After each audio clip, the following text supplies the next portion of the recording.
So you have been working with the whole spectrum of mental, emotional conditions, and interestingly, you have done all these from the perspective of the body, right? Yes, and I'd like to share with you two kind of miracle, what most people would consider miracles. Two clients I worked with that one woman was in her mid-40s, and she was considered legally blind. She had to wear very thick bifocals, and she couldn't drive, you know. It was on her driver's license. She couldn't drive without her glasses. And this was many, many years ago. I was probably in my late 30s. She was in her middle 40s, and she came in, and we spent a lot of time working with her ocular area, her eyes, which were extremely armored. And finally, after breathing and breathing and working with her eyes, she began to experience energy moving up into her eyes and coming out her eyes. And shortly after she became aware of the energy moving into her eyes, she remembered being a little girl, and she remembered her father coming home, and he was inebriated, and he started beating up her mother. And her mother was screaming and yelling, and she, as a little girl, was overwhelmed. She felt terrified. She ran into the closet, and she remembered putting her hands over her eyes and thinking, I don't want to see this, I don't want to see this, I don't want to see this. And she thought he was going to kill her mother. So by the age of 12, her eyesight began to deteriorate. And as she was remembering that experience of being that terrified little girl, helpless, terrified little girl, she was sobbing uncontrollably, crying and crying and crying. She cried for about 2 hours. And then about 3 or 4 months later, she called me, and she was crying. And she said, I'm crying because I'm happy. She said, I just came from DMV. I had to renew my license. And she said, Diane, you're not going to believe it. I passed my eye test without my glasses.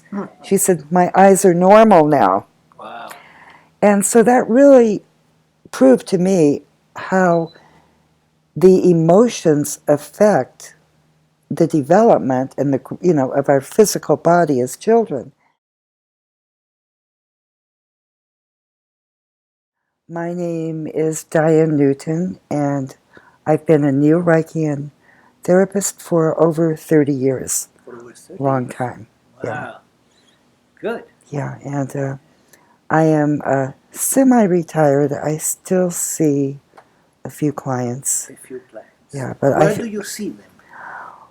Well, I have an office. I work out of my home. Yeah. Out of your home. Yeah. Where is your home? In Mount Washington, in Los Angeles, California, Yes. USA. Okay. Okay. You are still seeing clients, right? A few. A few. Yeah. Yes.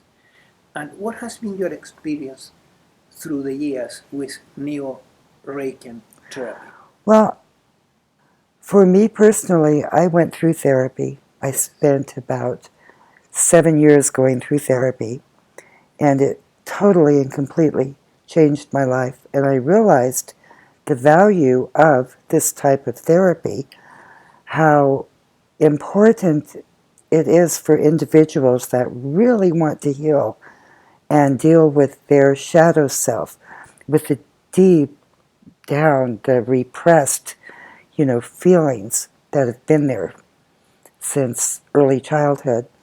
And I actually have studied many, many healing modalities throughout the years, and I have never found a modality as effective as Neo-Reichian therapy in terms of really getting down into the shadow self and bringing all of those feelings and memories up to the surface to be released and healed.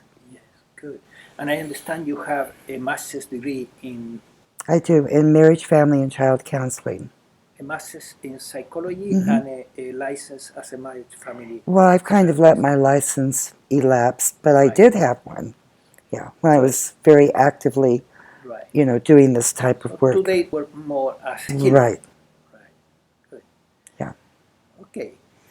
And honestly, can I just say the reason I want to do this video is I feel this type of work is so important, and people are unaware of it, and it's such a shame because the whole world should know about this type of therapy. And unfortunately, Wilhelm Reich, who founded this type of therapy, he was a brilliant man, far ahead of his time, and they tried to destroy him. Well, they did destroy him, and they tried to burn all of his books, burn all of his papers. They wanted to literally wipe him off the face of the earth because they were so threatened by him. The FDA, specifically the FDA, the Food and Drug Administration. Yes. Yeah. So I feel, people, it's a shame that people haven't heard of him and don't know about this type of work. Right. Well, if the FDA was after him, it's likely that he was good. Exactly. Yeah. Exactly. Right. Yeah. What do you think is the main strength of the Neo-Reichian therapy?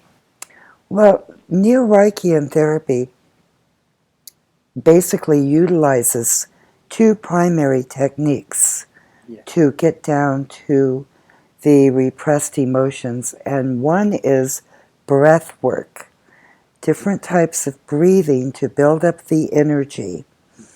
And as, at a very, very early age, we learn to repress our emotions. We are taught literally what feelings are appropriate, what feelings are not appropriate. So we learn to repress these emotions, and in order to repress them, we do this by basically holding our breath, breathing very shallow. And the other mechanism we use is what we call musculature armoring. We tighten up specific musculatures groups in the body. For example, a child that is taught not to get angry, it's not okay to get angry. What do they do with the energy, with the feeling? They go, if you watch a child who is angry and has been taught not to express the anger, he's bad, or she's bad if they express the anger, they tighten up their fists, they pull their shoulders up, they tighten up their jaw, and their breathing becomes very shallow. They also tighten up the muscles in their shoulder blades. And over a period of years, these muscles become what we call armored. They become chronically tight, so that by the time we're an adult, we are not aware that our shoulders are up to our ears, and we're not breathing with our chest, and our jaw is extremely rigid and tight. Right. And what this does, when we armor areas of our body, we are literally restricting the flow of energy to those areas of our body, and those areas become diseased. So those are the two primary mechanisms. We work with reduction of musculature armoring and with different breathing techniques to build up the energy. Yes. And the individual, as they're breathing, they actually become aware of areas within their body that are armored, that are extremely tight. Right. I imagine that the clients that come to you, they come with some specific complaint. That would be, I don't know, depression or anxiety or who knows what. The root of the issues, I understand that they have to do with the repressed feelings and energies that are stuck in the body. but what are the external complaints, the external symptoms they are experiencing that eventually are encouraging them to come to you and to have a session with you? Well, gosh, it varies. I've worked with hundreds of people over the years, and most of my clients, it's all been referrals. Yes. You know, they came in because a friend of theirs was working with me, and their friend was having, you know, amazing results. Yes. Their friend was feeling happier and blah, blah, blah. I've had clients come in because they were just unhappy. They were depressed, and they didn't know why. I've had clients come in and tell me, oh, my life is great. My childhood was wonderful. I'm just here out of curiosity. Okay. They're the best ones. And I've had clients come in depression, suicidal feelings, anxiety, you know, many different reasons. Relationships. Relationships, definitely. Difficulties with Yeah. relationships, right? Yeah. Mm-hmm. And bipolar disorders also. Yeah. How about addictions? Addictions. Yeah. Uh-huh. Addictions too.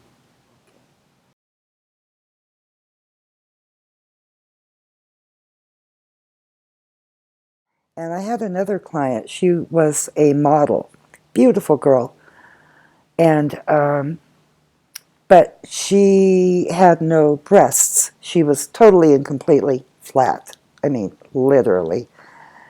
And she could not tolerate any kind of sensation on her chest.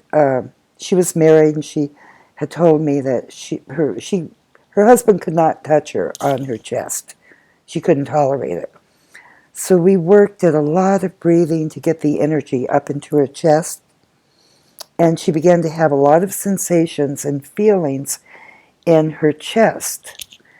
And this caused initially quite a bit of anger. She felt a lot of anger and rage. But then she remembered being a little girl in Kentucky, and it was during the summer. She was about 4 years old. She ran outside, 4 or 5. She ran outside with no top on, just shorts. And her father came running at her. He was outside doing some work. He came running at her, and he picked her up and he started shaking her, and he told her, you go inside right now and you put a top on. You're dirty. You're nasty. Go put a top on. And he spanked her. And she ran inside, and her breasts never developed because she associated guilt and shame and dirty, you know, with that area of her body. And right. Yeah. So as she began to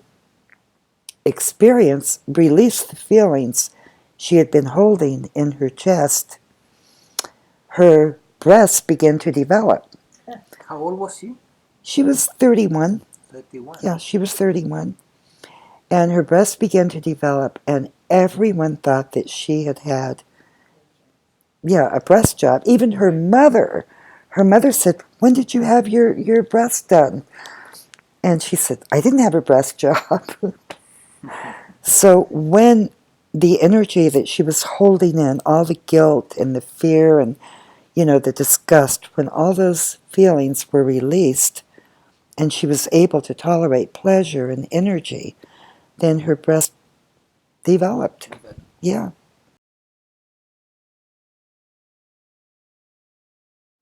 Wilhelm Reich was the youngest student that Freud admitted to his psychoanalytic school in Austria.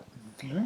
And people don't know this, but he and Freud were best friends. Freud considered Reich his son, and they spent many, many hours together. Reich practically lived at Freud's house. And the traditional psychoanalysis, the client would lie down and the doctor would sit, next to the client, and the client would free associate, talk about anything, whatever popped in their mind. So Reich had been working with this one woman, and he noticed every time she started to talk about her past, she would hold her breath, and the muscles in her neck would tighten up. So Reich did the unthinkable, because, the doctor was not supposed to touch the client back then. And I think even today they're not supposed to. But anyway, Reich asked her to breathe, and he reached over and he gently massaged the muscles in her neck. And the woman became hysterical. She started sobbing hysterically, and she remembered all this trauma from her past. So Reich began to put it all together. How we tighten up and hold any emotions. And yeah. So Freud at that time was working on his theory of libido, sexual energy, and Reich was helping him.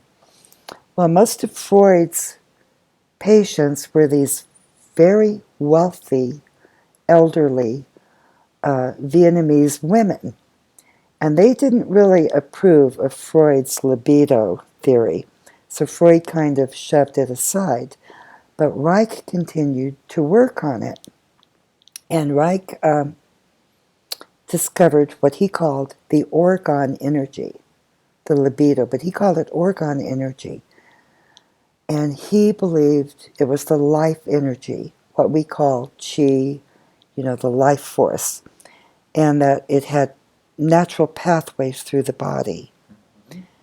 And he actually did some experimentation with this energy, and he found that organic material absorbed the energy from the atmosphere very, very slowly, absorbed it, whereas inorganic material attracted it very rapidly but instantly repelled it.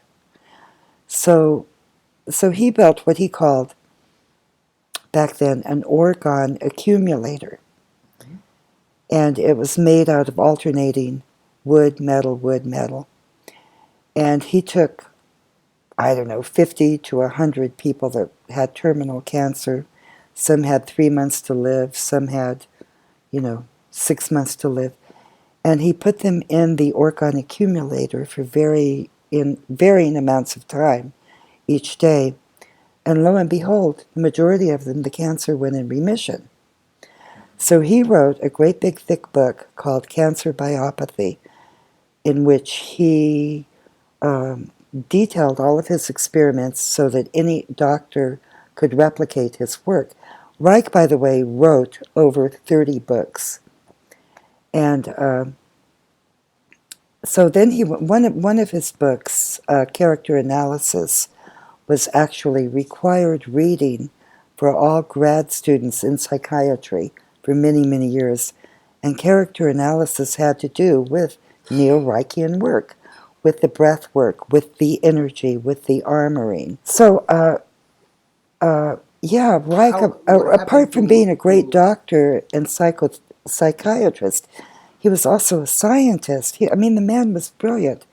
But the traditional Reichian therapy, they believed that the seat of all neuroses was repressed sexual energy, repressed sexuality. And I know that's not true, because when I went through therapy, the seat of my neuroses went back to when I was 3 months old.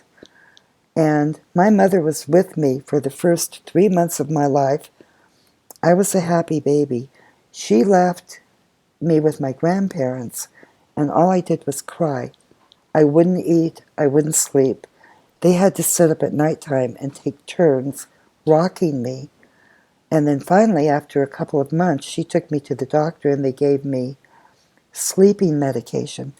But all of my insecurity, my rejection, my abandonment issues, it all came from being 3 months old. Had nothing to do with repressed sexuality. Right. So that's we right. We differ on that point. And then the other point, they would start, when they worked with a client, they would start off with the ocular area, and they would just have the client breathe and work with the eyes to get the eye muscles loosened up so the energy could flow out of the eyes. Then they moved down to the oral area, the jaw, and worked with the jaw to get the jaw loosened up. Then the throat, then the chest, and so forth. Did they do that just with breathing or with physical? Oh no, physical, yeah. Physical body work? Physical body work as well as breathing. And when you say they, you are referring to the neo-Reichian. The original Reichian therapists. Reich trained a lot of doctors. Right. And Alexander Lowen, who called his therapy bioenergetics. Yes. Dr. Baker in New York, who called it orgonomy. And that was how they worked. But we don't do it that way because we feel that as the individual breathes and builds up the energy, we become aware of what areas within their body are the most armored, and then we start with those areas. Right. We work with where the client is. Yes. So if they're having digestive problems and stomach problems, we will work with the abdomen. We'll start off breathing, having them breathe, and build up energy in the abdomen and work with the abdomen to get that area loosened up, and then we'll work, with the rest of the body. And you also do physical massage or work on them? Yeah. Physical manipulations and different exercises. Yeah. You talk to them and definitely. draw out their emotions. Sure. Thoughts. We encourage them to release whatever they're feeling. They're feeling sad. We encourage them to accept it and cry. They're feeling angry, we encourage them to express it, to scream, shout, pound, kick, move the energy out of their body.